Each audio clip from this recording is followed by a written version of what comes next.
Hello, ladies and gentlemen, and welcome to another episode of the Overanalysts podcast, where we are discussing all the things gaming related and also not. Today's episode is going to be another interview with one of our members. As you might have noticed, me, Steph the Overwitch, is doing the intro, which means with me, we have Mate Kuchan or Comrade Potato, Yellow. and our victim is going to be Brady Duncan or the Overanalyst. Hello, it's a pleasure to be here and glad to have an excuse to just talk over everyone this time. Yeah. Yeah. You might have noticed that this episode is actually called Brady Interrogation. So that is exactly what we're gonna be doing today. So if that was an internal name for this, we'd have No, no, no, decided no, on the no. title. No, no, I no, think no, no, no, I no. think Seth's already decided. Oh, Yeah. God, okay.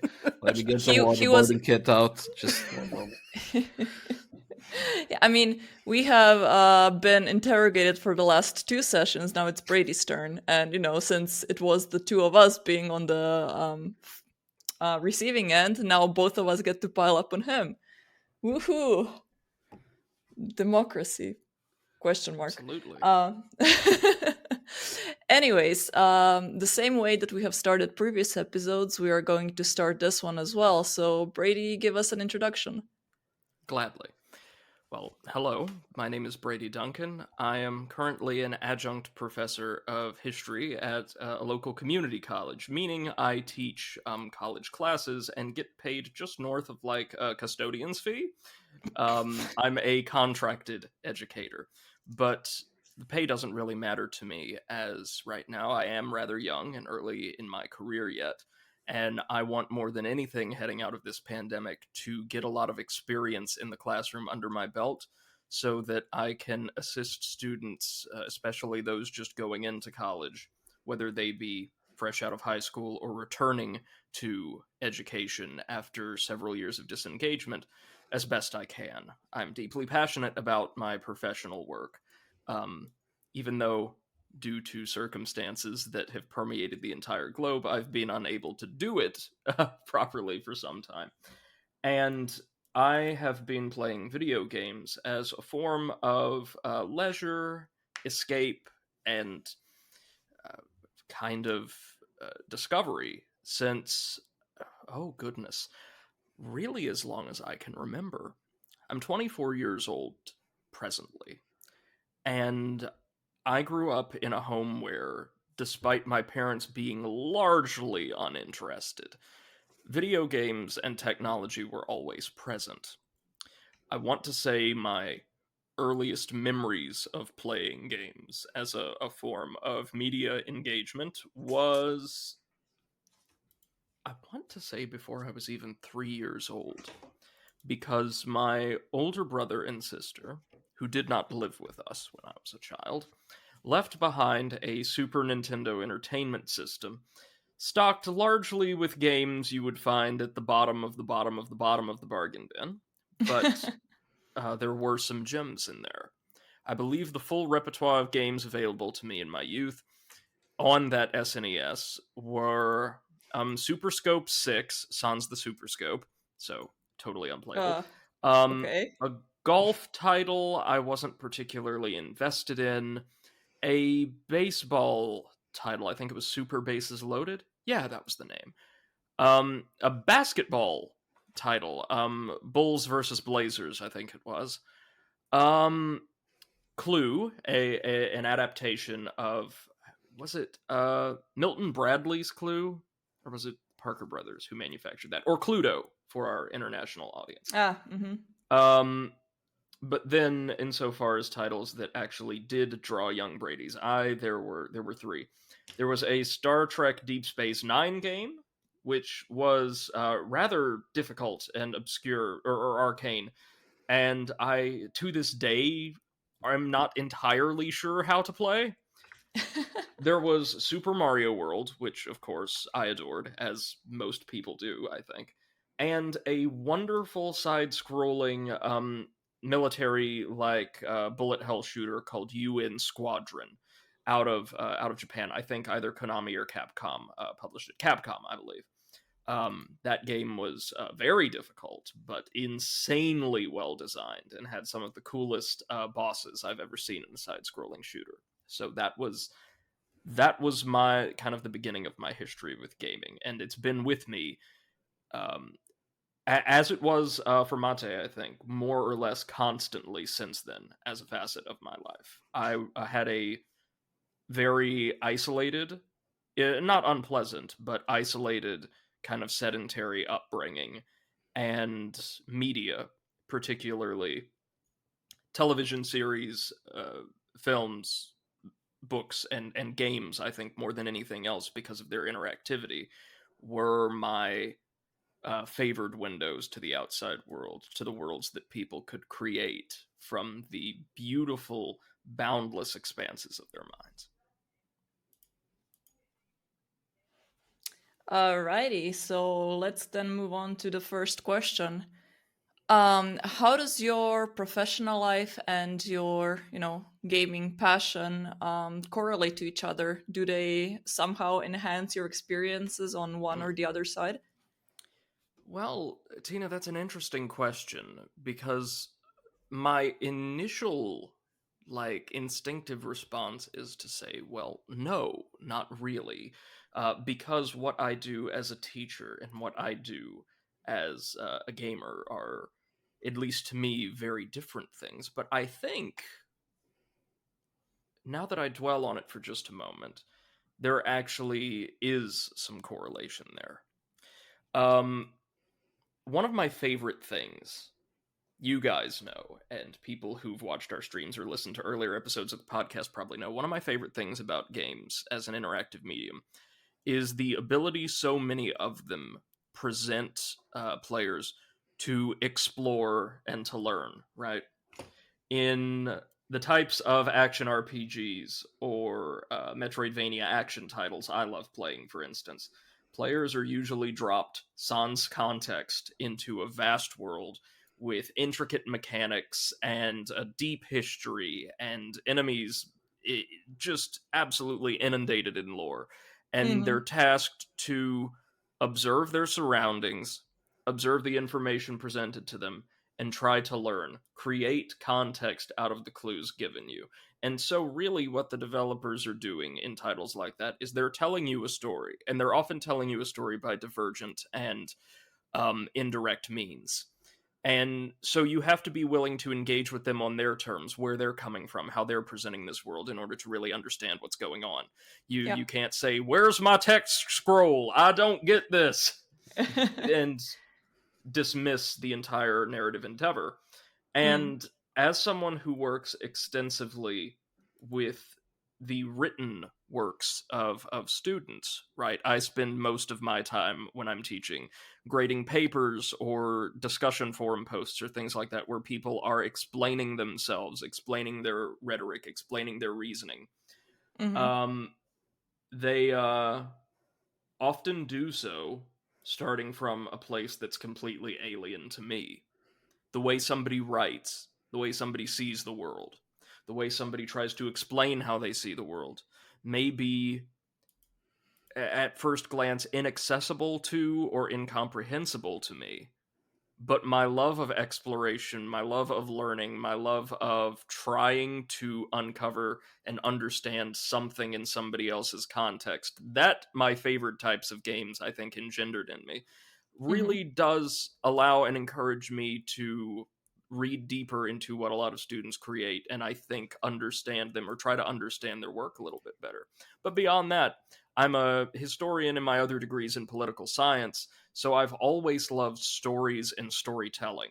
And I think the way we understand the stories we tell about ourselves or to ourselves can have a profound impact on the way we act and treat others within this world. And gaming, as it matures as a discipline, Mm-hmm. comes to engage its own storytelling, its own narrative devices, its own world building in increasingly deep and intricate ways. So I think the most direct way in which my work and my passion kind of overlap is that they both pertain to increasingly really deep storytelling and the Mhm. way it can affect people, the way it can affect systems, the way it can affect worlds. I'm sorry, I know my answers are going to be kind of rambly and No. That's obscure, fine. but that's the best I can do. So I guess in summary, my work and my hobby are less involved for me, less directly involved than they are, say, for either of you, but I still see some connections there insofar as how I like to engage with each and what I appreciate about each. Mhm. Okay, thanks for that. So you've mentioned that your first encounter with video games was on a console that your siblings left behind in your house. Hmm. Can you tell us a little bit more about how you continued from that? Oh, gladly. Well, while mm, my engagement with video games when I was very young, I'm talking prior to probably 5 years old, was neither expressly encouraged nor discouraged by my parents. I was just a kid running around the house, really. What? How deeply could Uh, they engage with that? When I was 4.5 years old, just preparing to start kindergarten, I was diagnosed with type 1 diabetes, or juvenile diabetes, mm-hmm, in what I understand to have been a reasonably traumatic diagnosis, most of the time, for reference. mm-hmm, Individuals are feeling a bit off, maybe a little thirstier than usual, maybe they're tired or fatigued or whatever. They go right. into the doctor, and as an outpatient procedure, the doctor will say, "Oh, well, we've run some tests. You have diabetes. We're going to have to drastically change like the way you care for yourself and eat now." Mm-hmm. Or at least you're going to have to pay more attention to each. Yeah. There's not like a permanent dietary change involved usually. Um, so we're going to get you some medicine. Stop by your pharmacy on the way home, and good luck. Right? It's Yeah. usually not much more involved than that.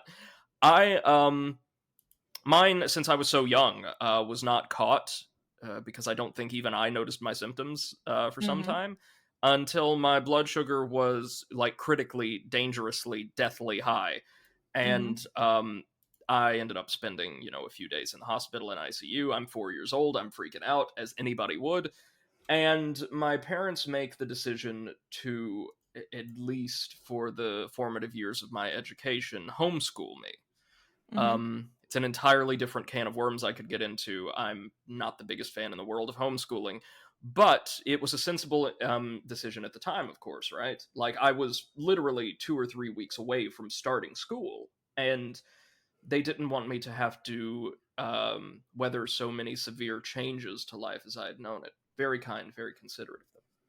And since I was going to be educated in relative isolation, I think that's when they started investing more in not just amusements, but kind of hobby supplies and things like Mm-hmm. that maybe I could engage myself with, that I could use to enrich myself. And one of those things, one of the first things I think I got just as soon as I got home from the hospital, was a Game Boy Advance, the original Cool. model of the Game Boy Mm-hmm. Advance. We're talking like that bulky white brick without a backlit screen. You had to play it in the daylight or maybe by a relatively powerful lamp at night.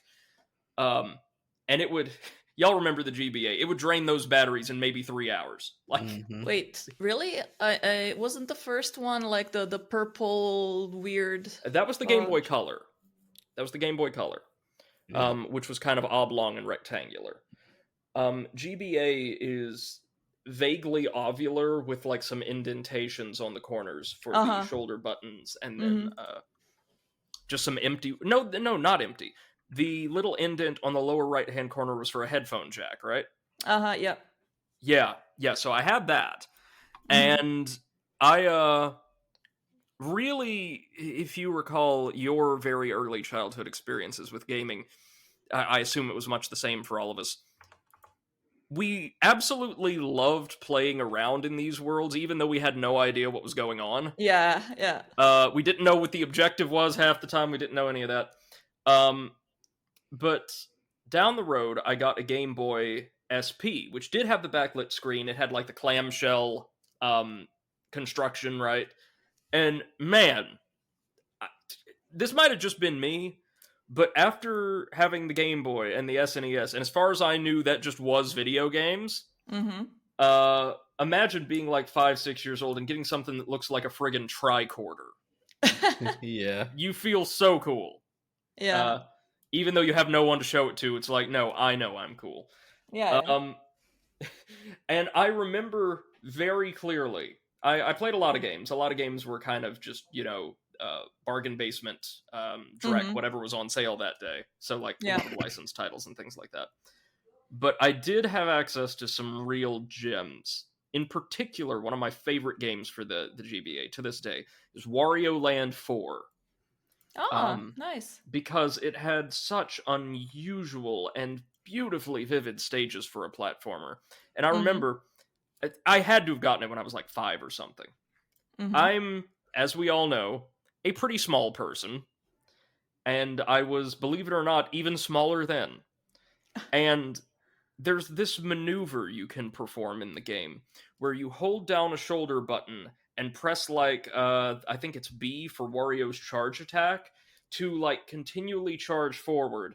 And if you cover enough ground, you actually build up enough momentum that Wario can smash through these really dense stone blocks, these purplish green kind of aquamarine looking stone blocks. And I, for the life of me, could not get my hands or my little fingers to both hold down the shoulder button and press the B button with enough force to pull that off at first. Yeah. So I remember the very first time one of those blocks appears in the game is in this beachside stage that starts off the Emerald Passage world, where you fight this plant genie thing called Crocus at the end. And I remember running down in the morning to my dad's office just before he got ready to leave for work, and asking him to help me pull off that button combination to shatter that one stone block in my way. Aww. And I remember that. I don't know why, but I remember that very clearly. Aside from that, when I was very young, I played computer games. My dad is a big fan of strategy games, like Age of Empires in particular, so I played some of those on our computers. Also had no idea what was going on.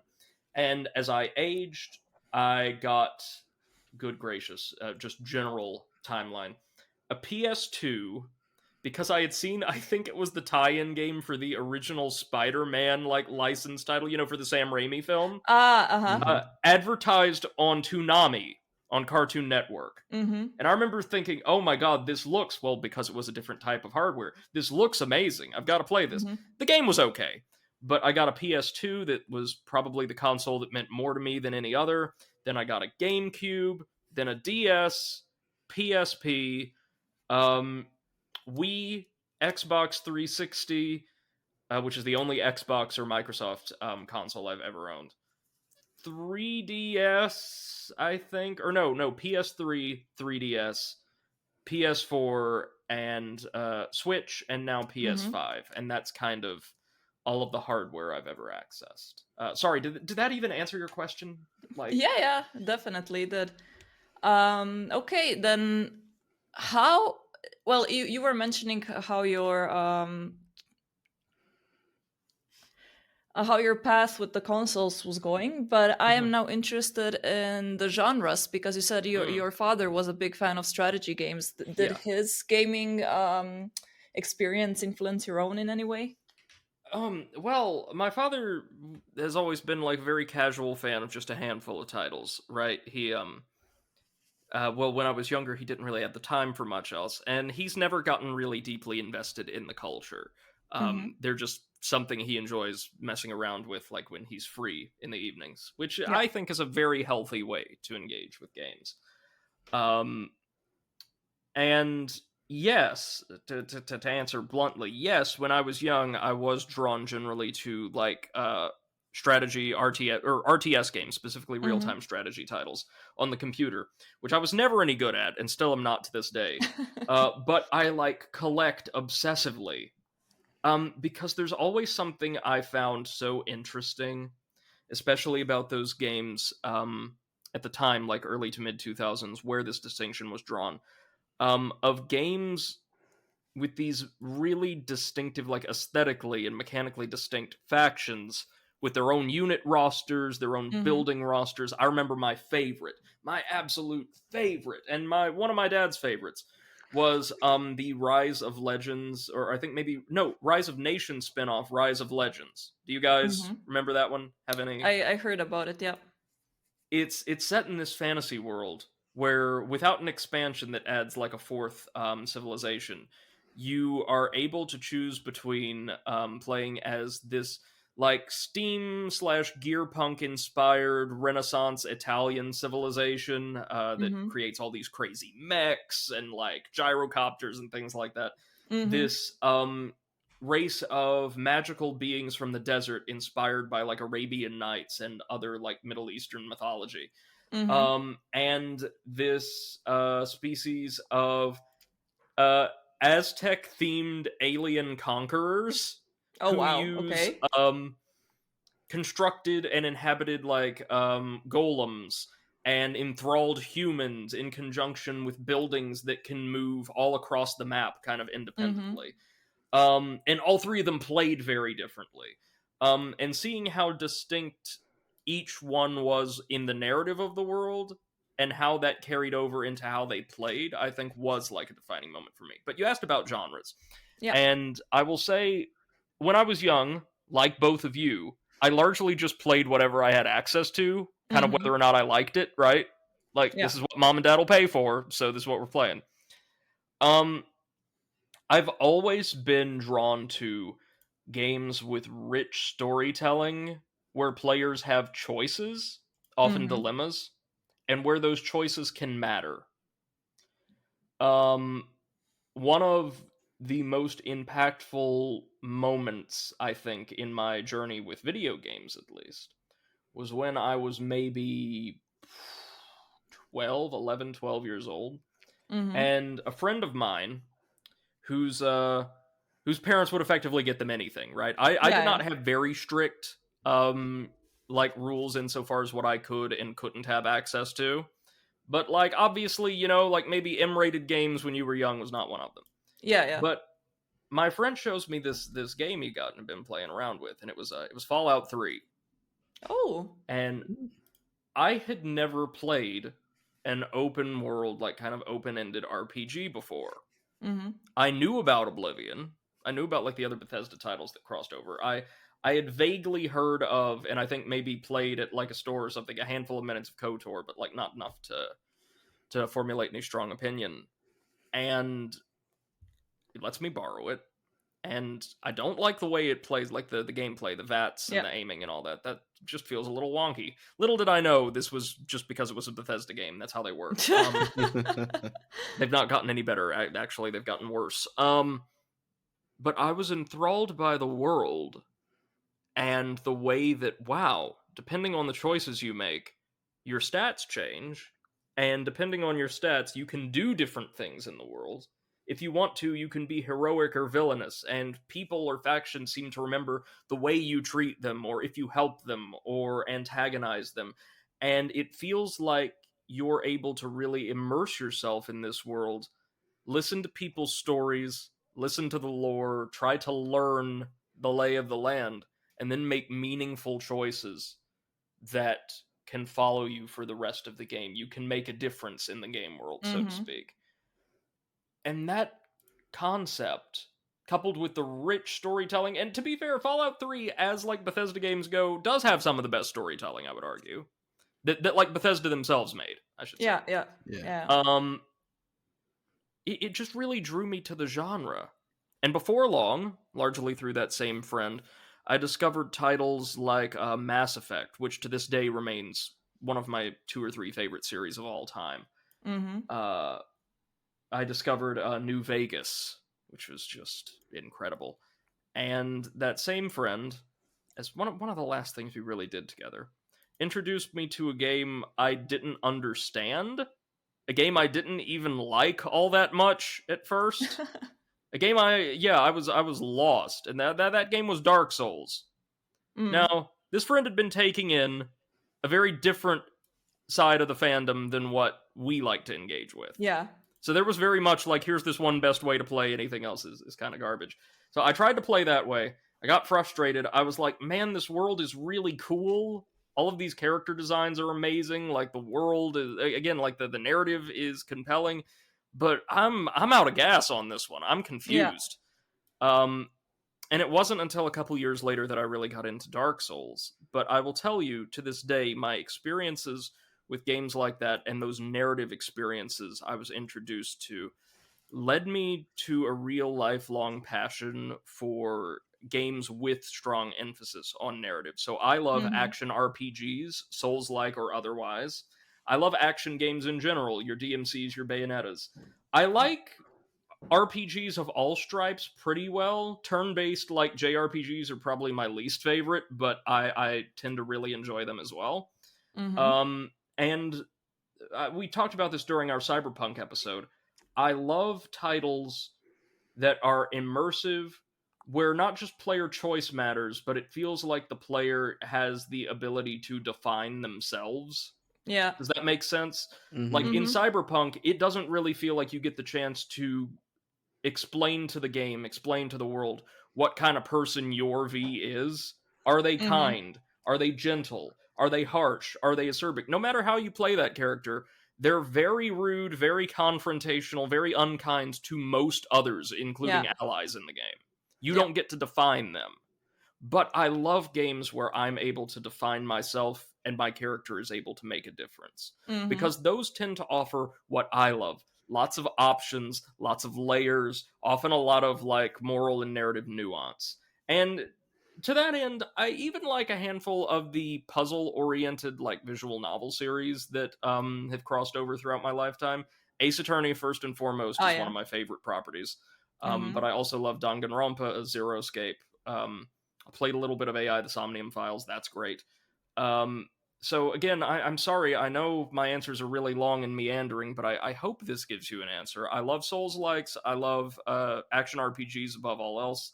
I love anything with a rich interactive narrative component and narrative range. Um, yeah.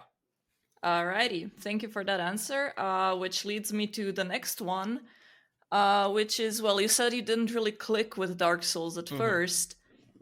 How did you manage to actually get into the game? Because if I remember correctly, the first time I met you, you were streaming a Bloodborne title. A Bloodborne Yeah. title. A Bloodborne.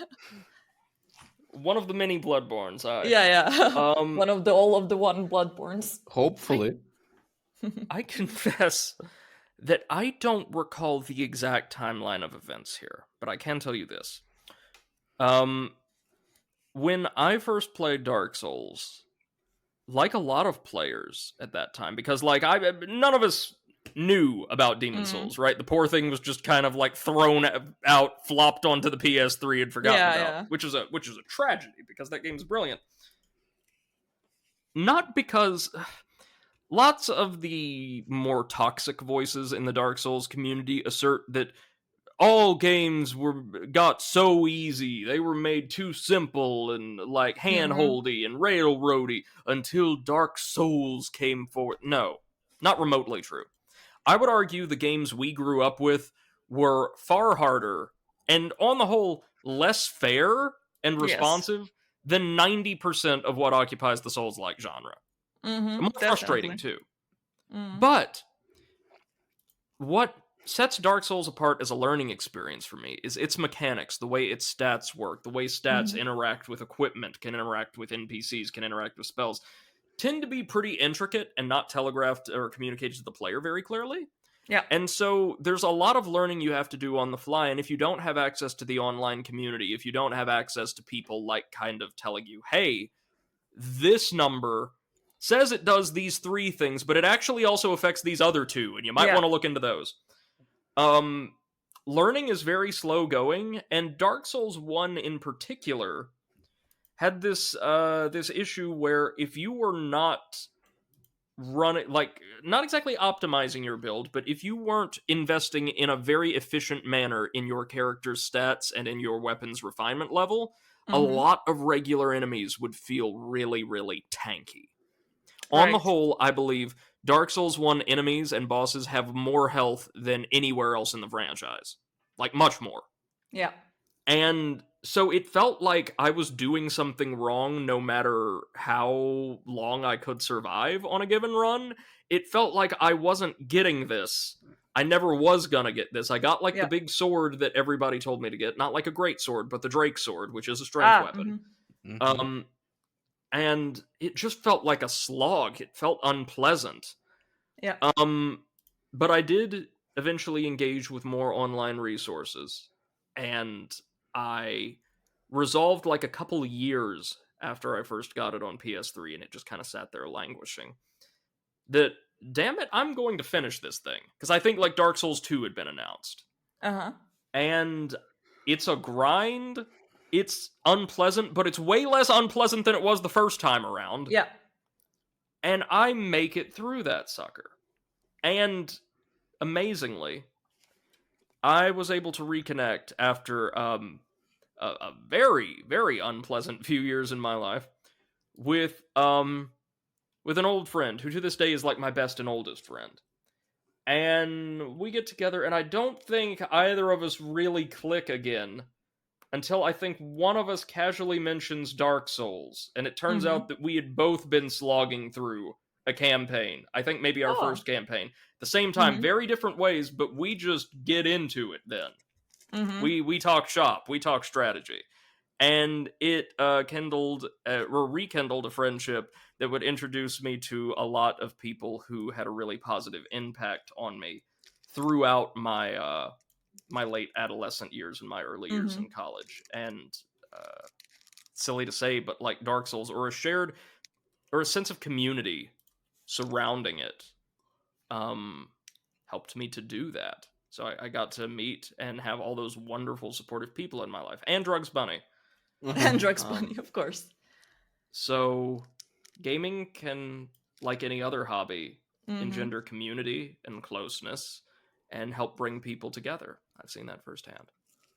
So, Dark Souls 2, by the way, I got into. I learned so much more quickly. I mhm. had just a phenomenal time with it, and I think it was DS2 that really sold me on the entire Mhm. genre Mhm. because that experience was wonderful, stem to stern.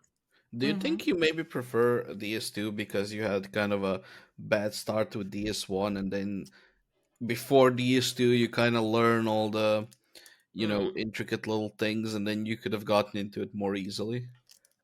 No, because when I went back to DS1, for instance, when I streamed it, right? Yeah. Hmm. Um, I had a fairly, comparatively easy time with it. Mhm.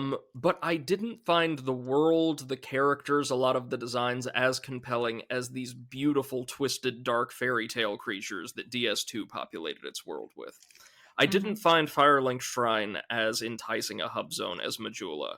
I didn't I didn't like the world I was immersed in as much, and I think DS2 was more accessible for me, certainly, but it was also a world I wanted to be in more, if that makes sense. It's a Yeah. good question, though.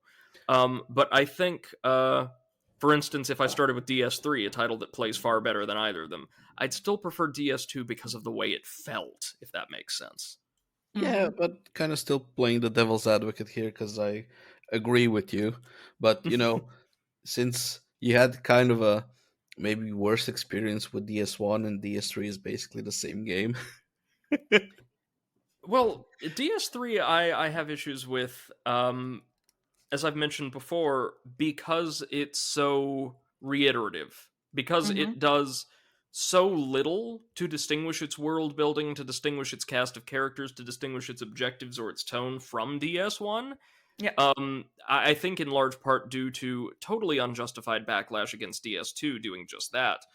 Um, and when it does try to introduce new elements, like there's this beautiful frozen city of aristocratic, like fairies from another world who had pledged themselves in service to this mindless, like soul consuming god. Very, very cool part of the game.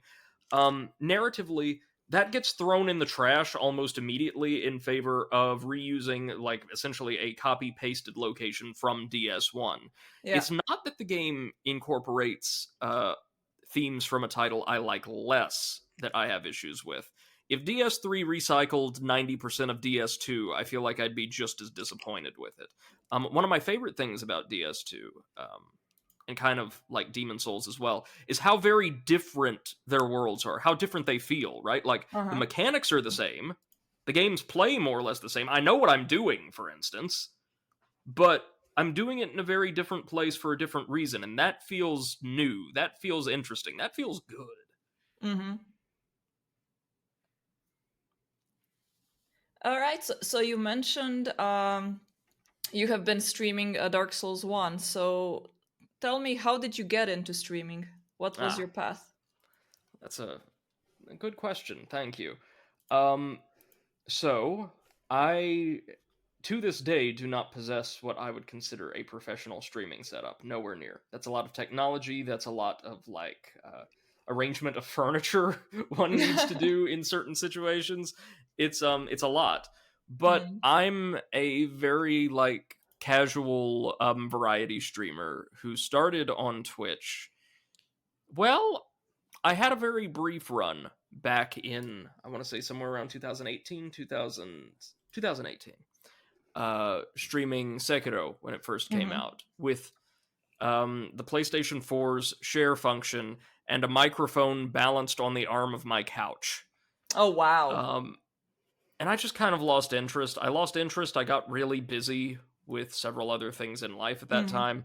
And while I did have people dropping in, it didn't feel as fulfilling as the kind of community we engage in now does. Yeah. Maybe those external pressures did just kind of encourage me to drop it before I really got invested, right?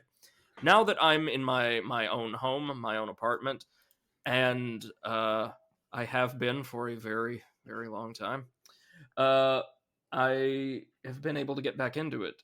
Specifically, just after the COVID-19 pandemic began, I, as someone with type 1 diabetes and someone with hereditary slightly elevated high blood pressure, I was at relatively high risk, right? Yeah. So the lockdown orders for me, as so many other people, were essentially, oh no, don't you even think of outside. So overnight, all of the things that I would invest myself in the outside world, work, the gym, the theater, all of these things are gone. And I, like so many other people, right, have to start figuring out how I'm going to do this isolation thing. Yeah. Now, I did have, of course, I stayed in contact with friends. I stayed in contact remotely with people, but that's not quite the same thing. So I was like, working towards a master's degree at this time, so that's already going to be really stressful. Yeah. Obviously, this is a very frightening and kind of unheralded situation we find ourselves in, so that's not going to help. What's something positive? What's something creative I could use as an outlet to ensure that I get through this properly and maybe even make something other people can enjoy along the way? Well, I've always loved video games.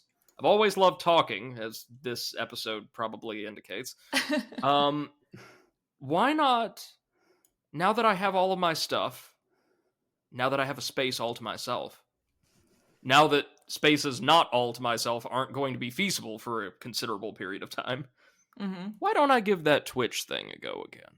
So I get everything set up one evening, and around 6 o'clock my time, I start streaming Hand of Fate, little indie game, right? Very, very good indie game that I highly recommend to anybody interested in kind of pseudo-roguelike, pseudo-deck buildy action games. Hand of Fate and its sequel are absolutely amazing.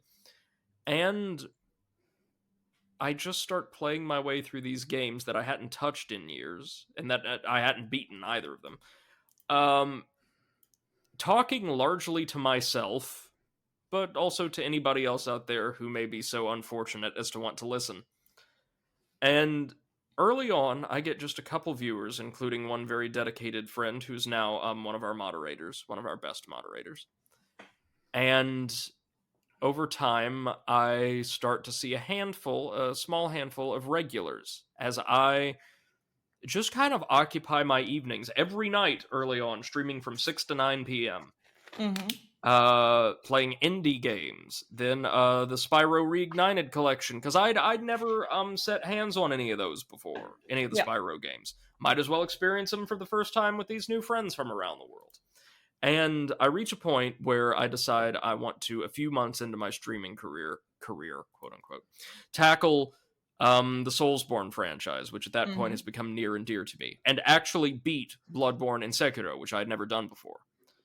And so I start streaming these playthroughs where I try to analyze as much of my interpretation of the lore as I can, try to explain how to reach what I consider the ideal endings, obscure though they are, to every game, try to break down, like, analytically how certain bosses or encounters make me feel. That's something that has become, I like to consider a trademark, so to speak, of my channel, is I rant and rave and scream and shout a lot, but I do try to explain mechanically what I'm feeling at any time. Yeah. Like, here's what works in this encounter. Here's what doesn't work over here.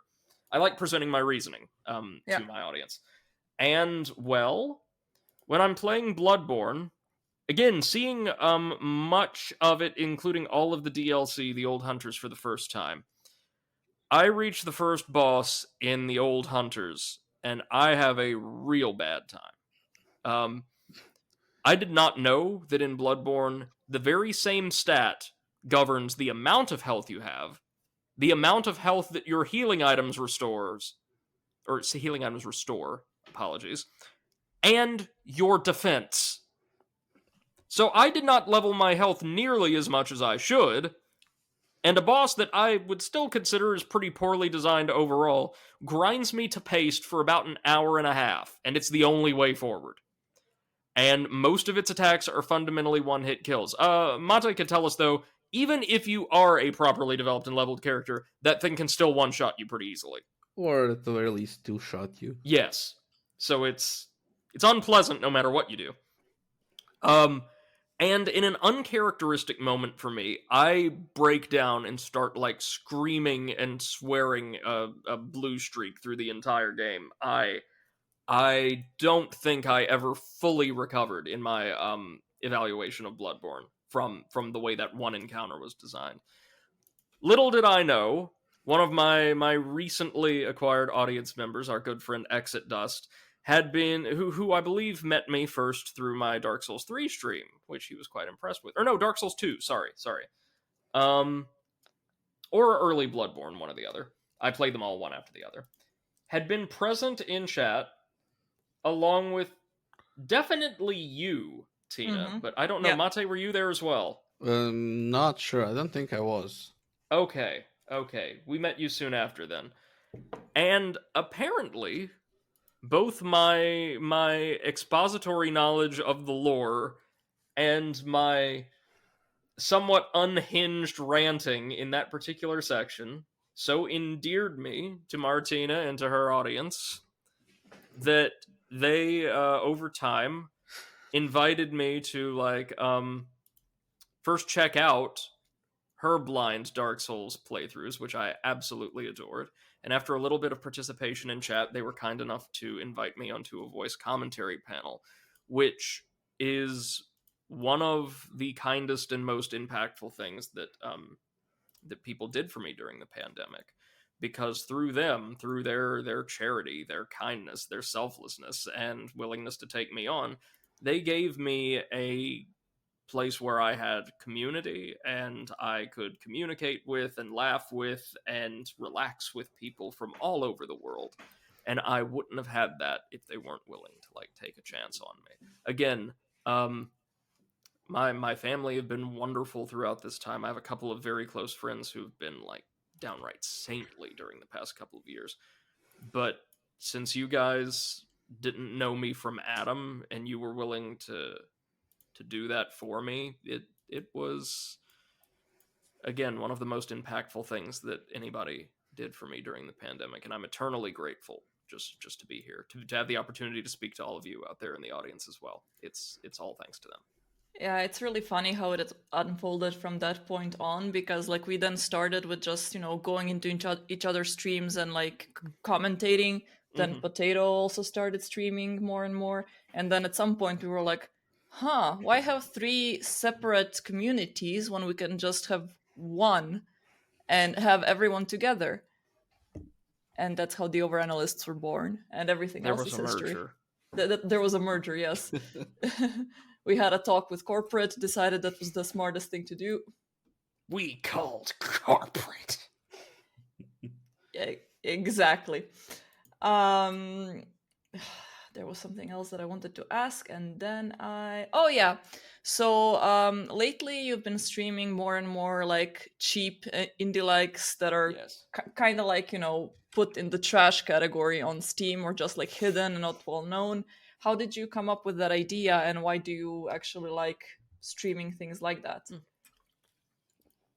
Well, I think over time, following our merger, each of us has kind of developed a pseudo specialty niche, even though we all like play Souls likes, we all play RPGs on stream, things like that.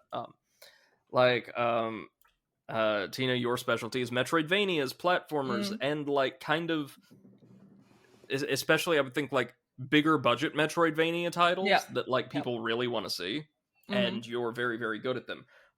Mate is the king of Souls-like games, like just again easily the best like blind player I've ever seen.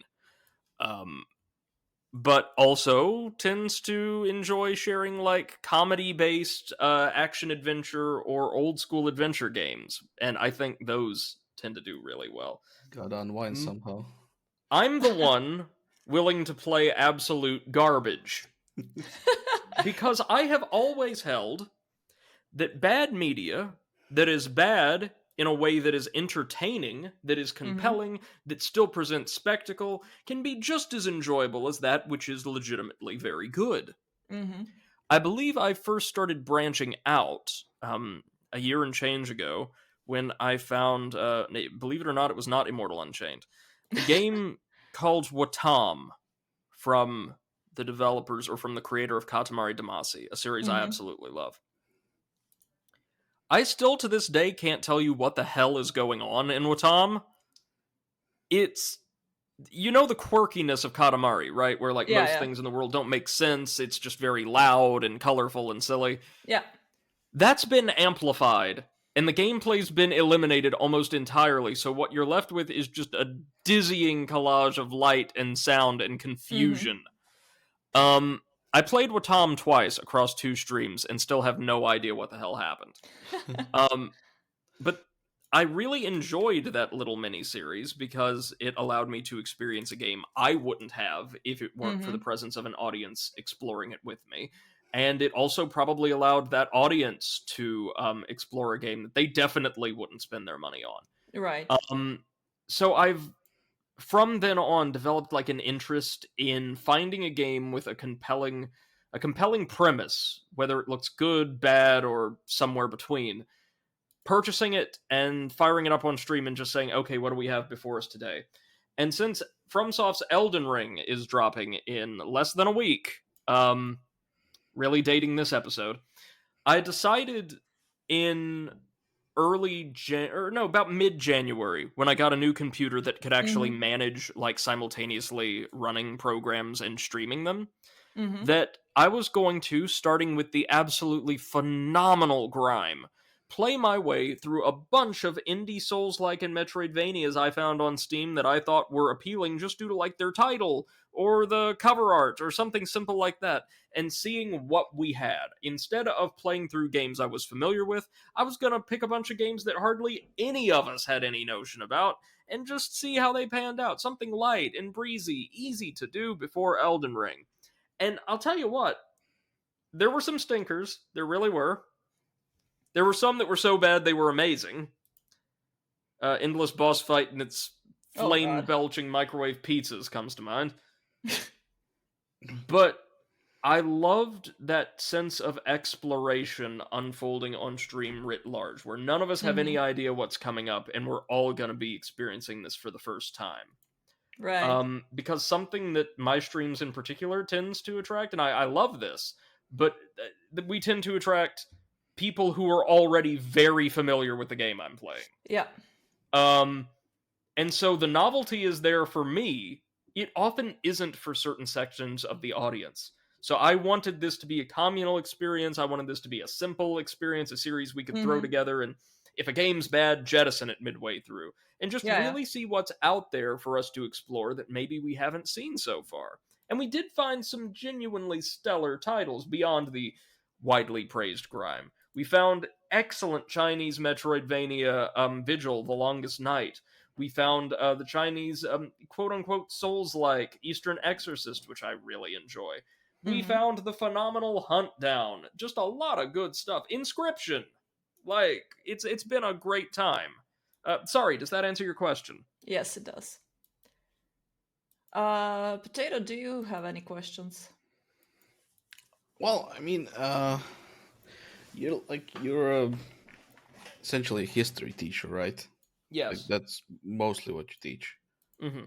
How do you enjoy like games that have like a really historical story, like you Ooh. know, Historical story. not like fantasy or anything, just like as historically accurate as possible. So, there's this phenomenon in, like, I think all professional circles, like whether that can like intersect with media, right? Whether it's Mm-hmm. like costume design or like the study of clothing, whether it's the study of music, whether it's the study of literature, where it seems for a lot of professionals, the more they know about like the techniques and the actual process that undergirds production of something, the Mm-hmm. more critical they are of that thing or representations of it in other media.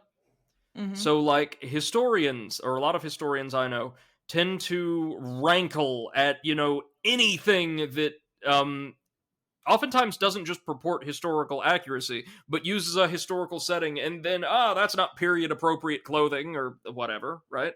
Right. Um, they tend to be, or at least a lot of them I know, not all of them, certainly not, but quite a lot of them, especially like the older ones, very, very critical, right? Like, in fact, there was a meme making the rounds on social media a while ago that said, like, history department recruiter. Hey kids, do you love historically based movies, video games, TV series, and books? Would you like not to? Um, And I know a lot of people for whom that was basically the experience. But me, I love seeing the way people engage with like historical settings, whether it's accurate or inaccurate, whether it's like really well done or kind of sloppy. Just period. I like seeing that interpretations of or understandings of the past continue to inspire people. And I like to see, especially as the indie space becomes more and more diverse, and people start drawing on history and mythology finally from outside like Western Europe, right? Mm-hmm. To really heavy degrees. We start to see more games based around like Chinese history and culture, Indian history and culture, more and more influenced by Latin American traditions or like some indigenous South American traditions, influencing video games, their settings, their aesthetics. I love that. And if it's not perfectly accurate, as long as it's not trying to make like a really profound point about how you should understand and interpret this, which video games usually don't, I think it's good.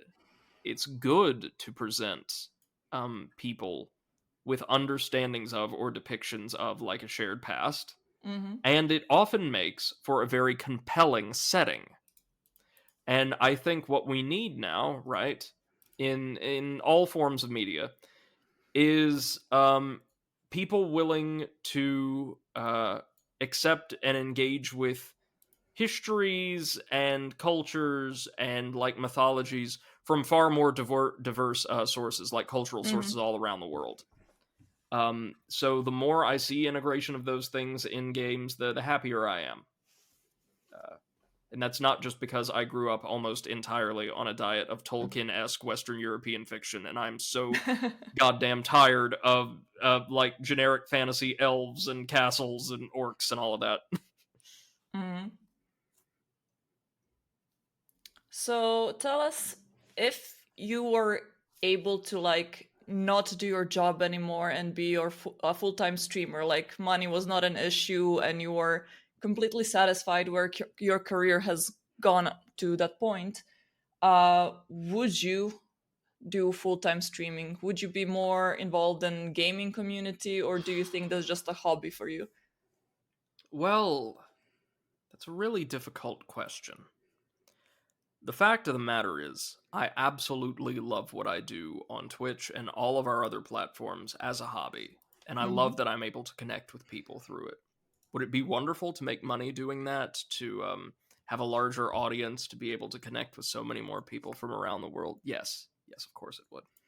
But I think education's always been my first and foremost passion, because an experience you can't replicate adequately, at least for me, over the internet, is being in a room with a bunch of people of different ages, from different backgrounds, wanting to achieve different things to different ends, and being able to come together with them, even if just for a moment, to help them grow, to help them develop as professionals and as people, and to see like the light in their eyes when they're having difficulty with something and then they just, get it. To know that you can be not just entertaining, to know that you can be not just, a pleasant distraction, but that by being present in the world and working hard with and for other people, that you're able to help them, and to know that you're able to make a difference. I wouldn't trade that for the world, as much as I love everything else I do. And there's nothing that's been harder on me over the past 2 years than not being able to be physically in that place with people, right? Yeah. I have not spoken in great detail about this like on stream, but I think people know.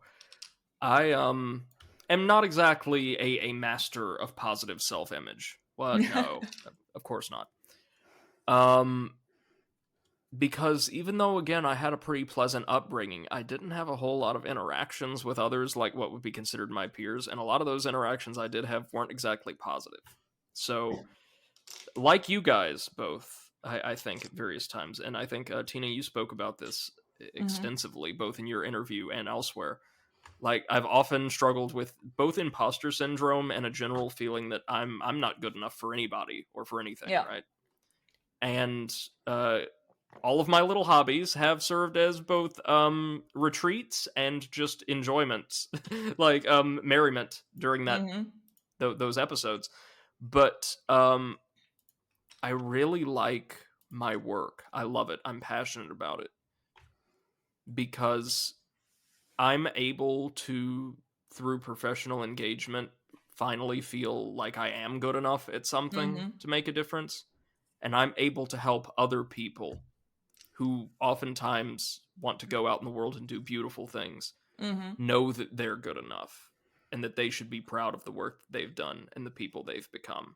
And I think that's the most important thing, no matter what field you're working in, that a teacher, that a parent, that a guardian, that like someone working in development really can do, is help people feel proud and feel competent and feel safe. And so, yeah, like if I could do both, if I could work my ass off in a classroom in the mornings and afternoons, come home and stream in the evenings, I'd love doing that. Might I be don't a bit think difficult. I could give up education. I don't think I could. So let's say that in a day you have an infinite amount of hours. So yeah, you can fully do your thing in the classroom, and then you have also a lot of time for the stream or some other creative projects. What would those projects be, and would they be related to gaming? Oh, goodness. Yes and no. Of course, streaming would be right up there. It is, to this day, probably my favorite pastime. I love doing streaming more than many other things. Like, maybe not my favorite pastime, but my favorite pastime I can engage with regularly, right? Yeah. Like, from home. Hey, I feel like I'm going to do this evening. I would love to learn to play the piano. Or the organ. I've always loved like keyboard based instruments. I would work on my physical fitness, something I've been investing in over like the past month and a half that I hadn't for some time during the pandemic, because I love reaching a point where I don't just like feel good, psychologically, but physically Yeah. I feel good. I feel able. I feel like I have energy. Um, but then as far as gaming goes, I would love to have the time. I'm working on a batch of these right now that I plan to release Mm-hmm. soon. To write like for a blog or for a website or something, complex analytical essays breaking down the experience and kind of underlying theory of boss encounter design in Mm-hmm. games that I play, because I absolutely love these massive, often climactic, mechanically unique set piece encounters that games, thanks in large part to Souls likes and indie games, have gotten more and more comfortable with integrating again. Yep. Big old bosses. And I would love to pick those apart together with an audience to try and see what's really going on under the hood, what works and what doesn't, and whether or not these set piece encounters feel like they should. It's always Mm-hmm. been, along with soundtracks and visual design, one of the elements of game design that enraptures me the most. Yeah. Um, Let me see anything else.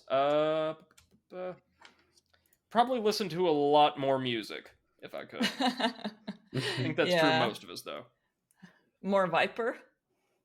Oh, and I would cook far more often. I don't get nearly enough time in the kitchen. Yeah, I think none of us do. No. Cooking stream one? Oh man, one of these days. I'm thinking of iterating on my ginger cookie recipe by adding a little cinnamon and a little orange extract. Ooh. Ooh, Sounds They interesting. may be exciting. disgusting. We'll let you know.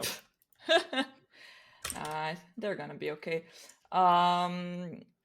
So before I've asked you about the combination of your career and streaming, what I wanted, not streaming, but like gaming, what I wanted to ask you now is, did maybe your experience with streaming or the experience that you've gotten while streaming, do you feel that it benefits your career as a teacher?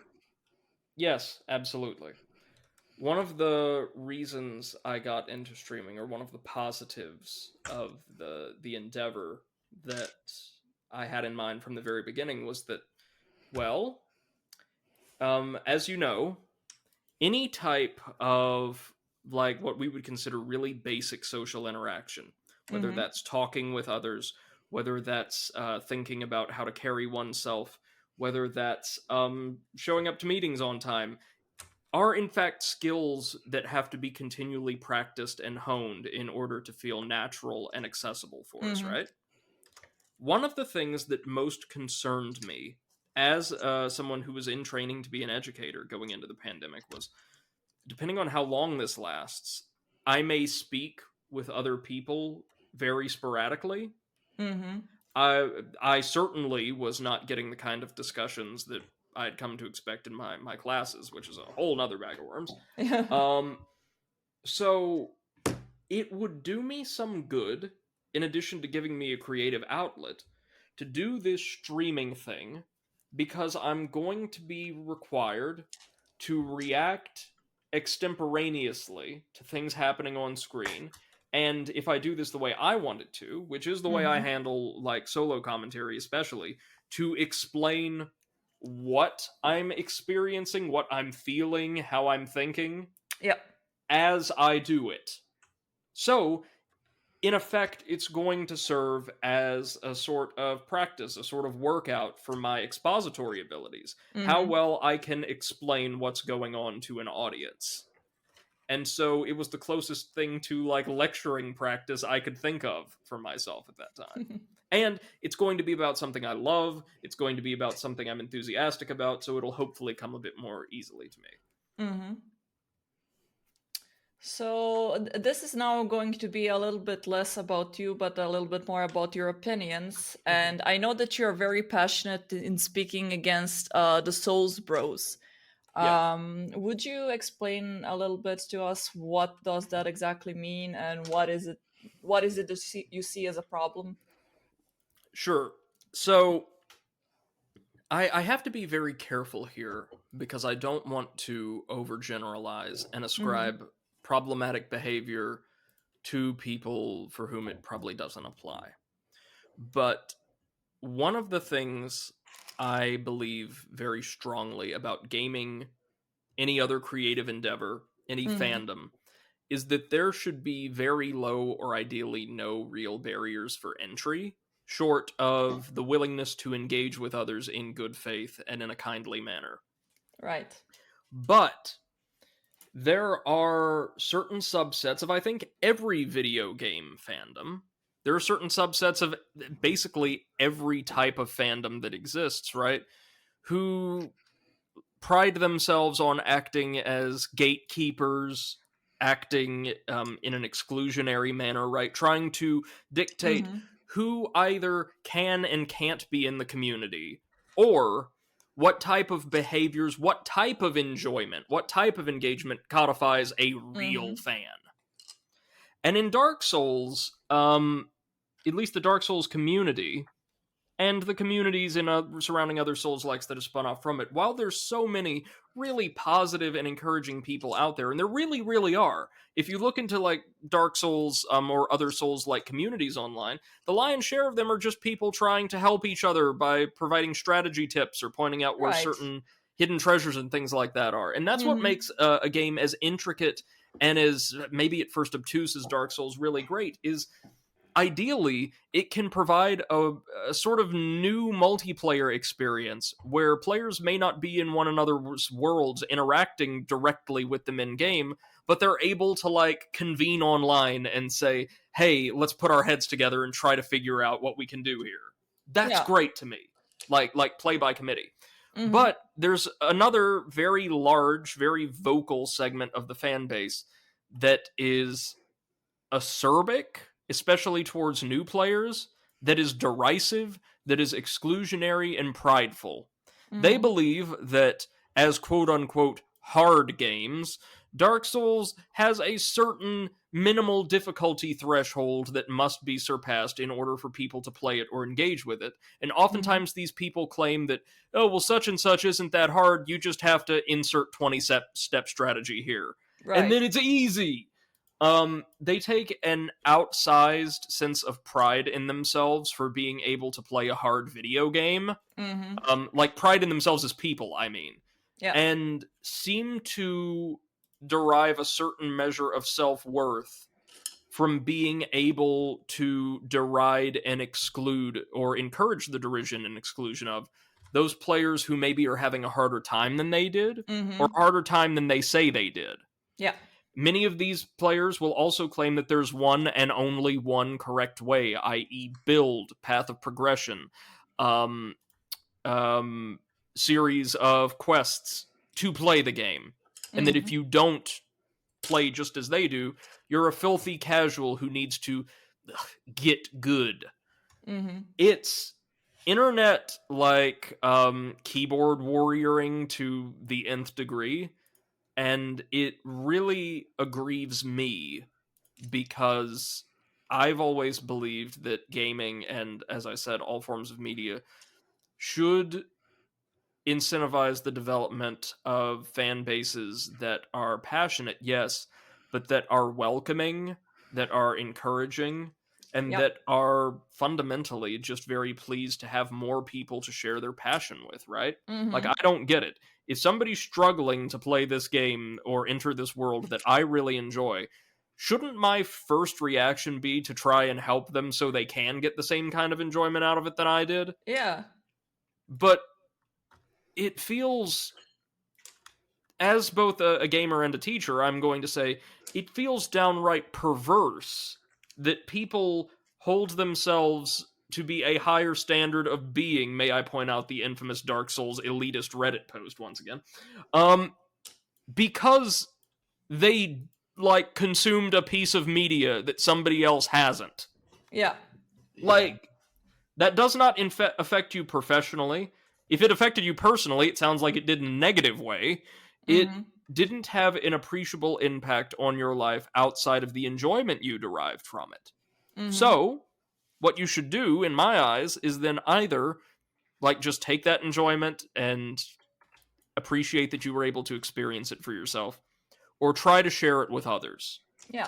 There is absolutely no point. There is no end, pragmatic or ideal, that is derived from saying you can't enjoy this the way I enjoyed this, so you are a bad person, you are a weak Mm-hmm. person, you are a lesser person. And a lot of it to me, especially from the Souls-like crew who focus so much on difficulty, right? Like, I like hard, challenging games because it gives me that sense of pride and accomplishment, which fair Yeah. dues, right? Mm. Um, but you get the sense that a lot of people then use that sense of pride and accomplishment to feel like they are better people who Mm-hmm. have not played the hard game, which is Yeah. silly. Again, gaming should be a place where people can certainly feel proud of their accomplishments, but should also want to share that sense of pride, that sense of accomplishment, that sense of enjoyment with other people, and Mm-hmm. be willing to sit back and appreciate the perspectives of people who engage with the same media or the same fandom and appreciate it for totally different reasons. Yeah. Like me, I don't dislike very hard games, but I don't think, as I've stated many times on our podcast and elsewhere, I do not think difficulty is roughly correlated with quality. I do Mm-hmm. not think that which is more difficult is more better. I Yeah. don't I don't buy into that. Um the qualia upon which I evaluate a lot of my media, my video games in particular, usually do not include difficulty as like a criterion. Yeah. And I enjoy the Souls games because of how deep the mechanics are, because of the remarkable range of player choice insofar as like developing feasible, runnable builds in so many different ways, because of the deep and often compelling worlds, characters, and lore, and because of the immaculately designed boss battles that Souls, by and large, helped repopularize in the AAA space. Yeah. That's why I'm drawn to them. And while I appreciate someone who just loved the idea of, you know, grinding themselves to the bone or sharpening their steel on a great challenge, and Mm-hmm. think it's great that those games are able to do that for people, I do wish that more people involved in the community, or maybe fewer very loud people, would not then say you should only enjoy them for the difficulty or not at all. Yeah. Or, sorry, does that answer the question? Yeah. Yeah. Definitely. Potato, I'm out of questions. Do you have anything else to add? Um, no, I don't think so. Brady, do Oh you have wait, a... I actually do have a question. Ideal game, Brady. Ooh, one Oh. moment. Let If you me. got one by your own like standards, parameters. Oh goodness, this is actually very difficult for me because I have so many ideas bouncing around in my head and none of them remotely organized. Um, I can actually give you a few totally different directions we could take this. Firstly, how about a pseudo open world, like an actually dense, inhabited open world, Souls like action RPG, like a la Elden Ring, but probably larger and more diverse than we're going to get with Miyazaki designing a world, um, where players maybe are free to start in one of several different locations, and depending on the location or the civilization they begin in, the path of progression of their main quest based on the faction guiding them is going to be different. The bosses will be a little different. The equipment and default builds available to them or schools of magic will be totally different. Where, depending on how you play the game, the actual game itself, like the path of progression, will change substantially, offering replay value between like new game cycles or something like that. Mm-hmm. I would love to see more Souls-like games draw heavy inspiration from mythologies and lores beyond like Western European fantasy. And increasingly, we're seeing more of that. But some inspired by like pre-Columbian Mesoamerican civilizations and their world building would be phenomenal. Some inspired by the incredibly rich histories of like India or Central Asia would be really, really interesting, I think, or Polynesia. Mm-hmm.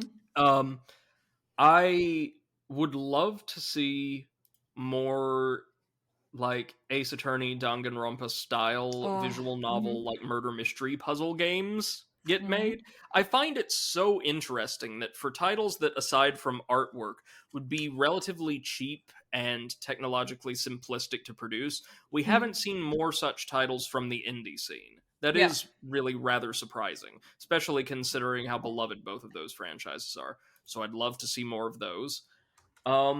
Frankly, I think any game, my ideal game, has to incorporate some kind of deep, really versatile system for like player and loadout customization. Ideally, it's got to incorporate different mechanically and narratively distinct factions of enemies or potentially allies that feel different, that play different, not like Cyberpunk's gangs, for instance. And it has to offer the player opportunities to fundamentally change their relationships with the factions, the creatures, the gods that inhabit the world based upon their personal ideology as expressed through dialogue choices or the actions they take in game. It's got to feel deep, it's got to feel immersive, it's got to feel like an exploration driven experience that's still really, really deep when you get into combat. Right.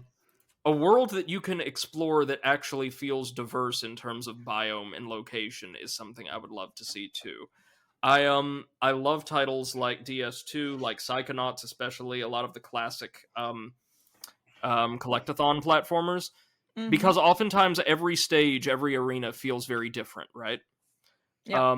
And I feel like I'm not the biggest fan of modern AAA open world design because so many of these worlds are possessed of either one biome or a handful of them that are marginally different, right? Like Tomb Raider, a game that's great that I love, like the 2013 Tomb Raider reboot, is set on a massive island that includes biomes like rainforest, rainforest with a bandit camp in it, rainforest with a temple in it, rainforest with a river.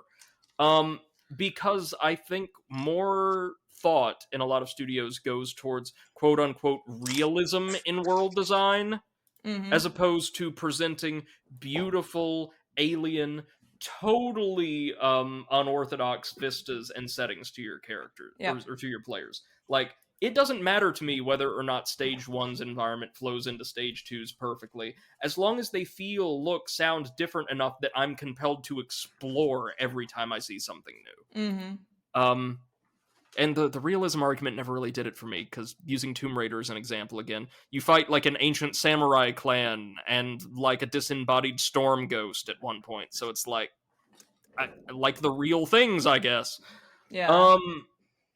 Sorry, that's really disorganized, but those are my ideas for like components that would be integrated into my ideal game or ideal games, things that I would like to see the industry play around with more.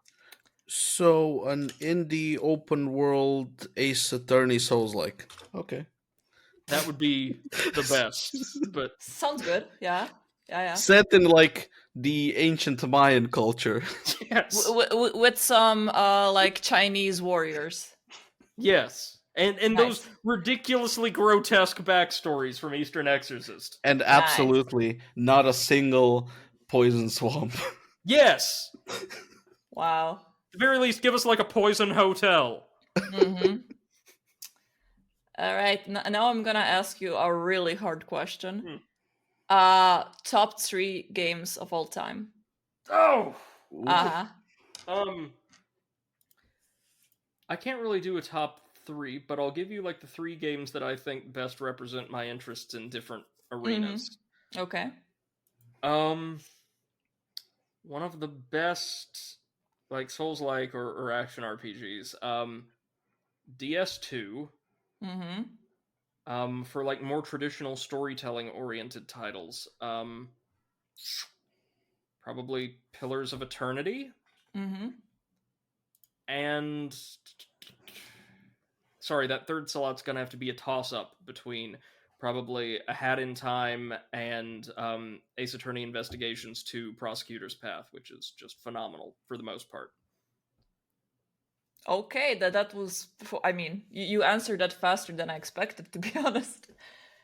I think that may be my quickest answer for the entire episode. Yeah, I think so too. So, Potato, any other questions to add? No, not really. Okay, Brady, do you have anything else you wanted to share with us? Nothing else to share, but I do want to thank you both for taking the time to listen to me ramble today. I know my thoughts here, as elsewhere, are chronically scattered, but I'm very, very grateful to have this time that you even wanted to interview me. Um, Thank you both so much. Thank you for being here. Thank you for being wonderful friends, and thank you to everybody out in the audience who deigned to sit through this entire episode. I really appreciate you, and I hope again that this series gives you a little bit more insight into the ways we consume and appreciate media, and would love to hear how media has affected your life, positively, negatively, either or. Thank you for being a part of our community. Thank you for giving us your time.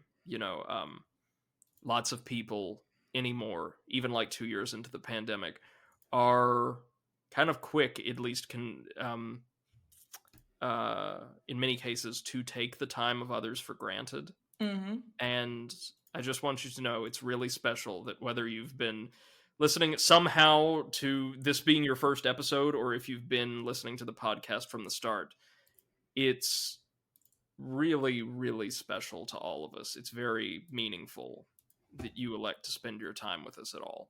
Oh, And definitely. I really appreciate it. I really appreciate you. Thank you for taking the time. Um, I hope it's not considered wasted time. Wow. Thank you. Just thank you for being.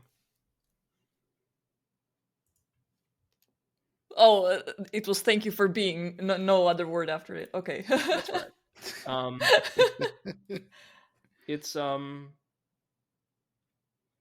it's underappreciated, I think, the extent to which those people whose lives like influence our own Mm-hmm. manage to do so really just by being the people they are, right? Yeah.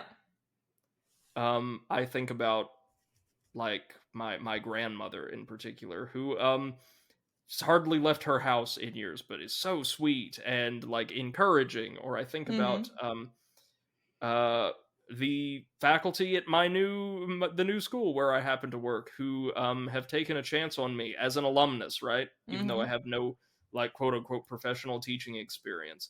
Or I think about friends of mine, whether they be from back in the day, whether they be Drugs Bunny and so therefore no longer in the picture, um, whether they be a good friend from my grad school cohort who's managed to stick with me and help keep me sane through the entirety of this quarantine experience. How deeply these people affect my life just by being the people they are, having the Mm-hmm. values they do, the interests they do, just totally removed from how they interact with me, how the formation of who they came to be has impacted me in a really positive way. You guys too. Um, so yeah, to our audience, thank you for being the people you are. Influence, I think, who we are, and usually in a very positive way. And there's no way we can repay you for that, save by hopefully doing the same in return. So, for the millionth time, but the final time, thank you very much. I'm glad you're here. And I guess this is a good time to do our outro. So, Brady, if you would do the honors. Of course. Thank you so much for listening to the third episode of Oversharing with the Overanalysts, probably living up to the title more than the first two. My name is Brady Duncan, or the Overanalyst, on Twitch and associated platforms, joined as always by my good friends Martino, or Seth the Overwitch, Good night, everyone. and Mate, or Comrade Potato. Bye bye. Wishing you a wonderful rest of your day. Goodbye.